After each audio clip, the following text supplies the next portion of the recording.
Welcome to This Week in the World of Wrestling.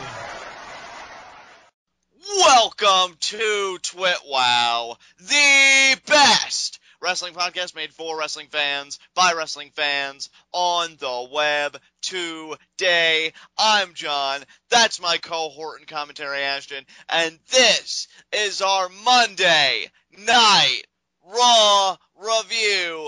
And I gotta say, guys, for me, this was a middle-of-the-road episode of Raw. There was some absolutely phenomenal content on this show, but to steal a phrase from my partner Ashton here, there was also a lot of crap on this show. I mean, we didn't really get any new entrants to my knowledge for the Royal Rumble like we were promised in a Raw 5 points preview, so that kind of ticked me off a little bit.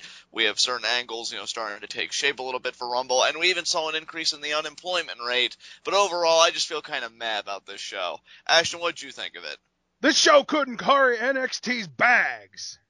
Yeah, I'd have to agree, and especially after No, John, you don't understand. I was literally quoting JBL, who buried the Ascension tonight. Wow, yeah. Yeah, that's true. That was a big point of contention, I think, for a lot of people. I think I had commentary on mutant parts, so I don't know what exactly JBL said. Well, you're about to find out, because let's get into our first segment of the night. All right, heat of the night. We got an eager McBeaver over here. So, Ashton, do you have any heats of the night tonight? 3. Oh, my God. Fully loaded gun. All right, let's get through it. The first and most obvious one, you know how we kind of have 2 stages of heats of the night? There's the heat of the night, and that's the serious one. And then there's the nitpick, and that's for when we don't feel like it really deserves a heat of the night, but we still want to talk about it before we have to get into the show. Exactly, yeah. If there was a stage above heat of the night, that's what this would be for me. Holy crap, that's pretty serious.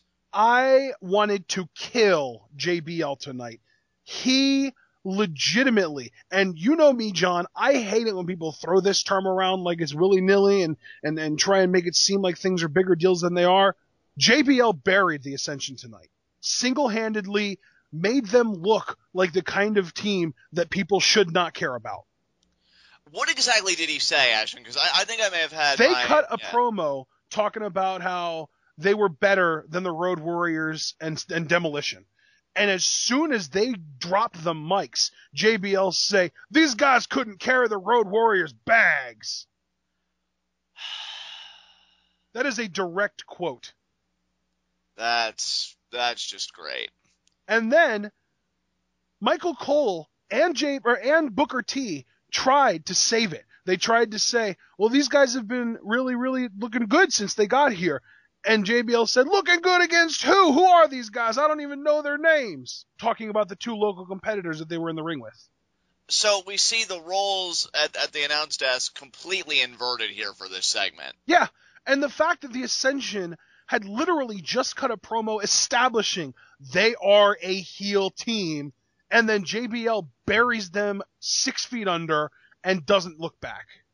Yeah, that really, really irritates me. It's one thing for the babyface announcers to question it, like Booker T, who we know is a tag team specialist with Harlem Heat and other partners throughout the years, could be like, man, I don't know. I think the Ascension's got something to make a claim like that. I don't know if I really buy that. Even if somebody would have said something along the lines of, well, I don't know about that, but they've got a long way to go before they can prove that they're better than the Road Warriors. But no, JBL just straight up says these guys couldn't carry the Road Warriors' bags. And I think the only reason he said it the way he said it is because he probably isn't allowed to say carry their jocks on television. Because right. It's G. I mean, it's bad enough, Ashton, that if I'm being honest with you, I'm not too thrilled with this packaging of the Ascension to begin with. But then when they're legitimately trying to make it work, the mechanisms within the product that should be aiding them in that task just go against them and just say, no, you're nothing. That really ticks me off. I can completely understand why that's a heat of the night for you. And then, here's the worst part to me, and that was horrible. Like, the fact that there even is a worst part should tell you that this was one of the worst commentary nights I've ever witnessed.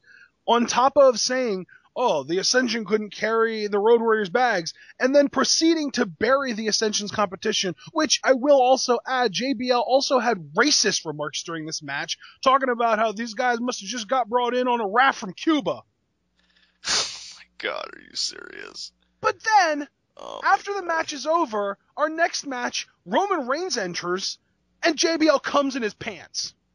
yeah, I just do not get it at all. You'd think a guy, and it's so funny, right? Because as a performer, I felt like, especially when he was WWE champion, JBL was a phenomenal heel. So you think that would transition pretty well behind the announce desk. No, not at all. It's just mind-boggling to me how he can consistently screw up pretty much, as to me, what are the basics of commentary. It's commentary 101. When you're a heel personality, you're supposed to sort of kind of support the heels and badmouth the baby faces, but JBL is just all over the lot, and it just becomes really infuriating to listen to. The only way that I could manage to calm myself down was imagining the tongue lashing that JBL was going to get from Triple H when he got backstage. I hope so, man, because this is getting ridiculous now, JBL, And to me, and I want to thank somebody right now who actually told me something that I had not even thought about that gave it a great perspective. The Schleg Daddy from the Off the Ropes show. I was talking to him, and I straight up asked him who benefits from JBL acting like this. And he said that nobody benefits from it, but the WWE aren't concerned with anyone benefiting from it because that wasn't JBL. That was a direct message from Kevin Dunn and Vince McMahon to Triple H about NXT. So the war continues, huh? Well, you know what? Like I said, I'm not even crazy about this packaging of the Ascension to begin with, but I feel like it can work if the necessary forces, again, get behind it to work, and that's just awful. I don't really even care at this point in the sense of, like, the internal competition between NXT and the main roster. You should want the best product possible. I don't care where the talents come from. You should give them a fair shot. I'm tired of hearing this crap, if you get over with the fans, or if you do this or you do that. No, that's not how it works. Obviously, there are greater forces at play here, and if they're going against the Ascension, what shot do they have? Get over yourselves and help this talent. It's getting ridiculous. Okay. What's your second one? I'm curious. My second heat of the night is that for, I believe, the third time in just over a week now, on free television, in one-on-one matches that involved at least somewhat clean finishes, we have gotten Erick Rowan versus Luke Harper with no build-up, no meaning behind it. These guys were in the same cult with each other, a tag team, for 2+ years, and now they're going against each other, and nothing is being made of it whatsoever. And we share a heat of the night there, because when you were going to pass the ball to me, I think that was the only one I really had.